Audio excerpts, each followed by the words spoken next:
My wife died while giving birth to our third child. I buried her and held my children in my arms. Lucas, 4 years old. Julia, 2.5.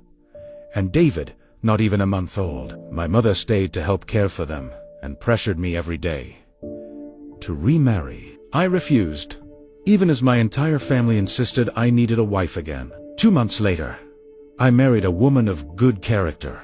She treated my children with kindness, and I thanked God, believing she would never harm them. 1 month after the wedding, I returned home from work and found lunch ready. Lucas and Julia were waiting for me. We sat down and, as usual, I said, "Thank you, dear, the food is delicious." Hours passed, and I still hadn't seen the baby. I asked about him. She said he was still sleeping.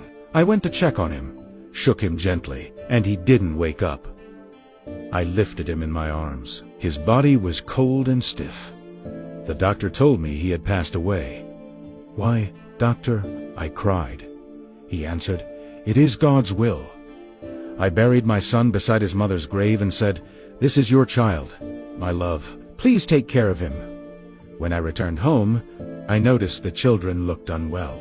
I took them to the doctor. He said it was the shock of losing their mother and gave me some tonics. I never saw my wife mistreat them, and they never complained. But a month later, I rushed Julia to the hospital. She was already unconscious. They ran tests but found no cause. She died a week later. My heart shattered. I could only surrender her to the Lord. A few days later, after lunch, I fell asleep from exhaustion and dreamed my first wife appeared and said, "You didn't take good care of the children." "How not?" I asked. "I gave them everything." She replied, "No. 2 of our children were already harmed. Take good care of Lucas." Do you think the stepmother is really guilty? If you want to know what truly happened, comment the word truth for part 2 and tell us which part of the world you're watching from.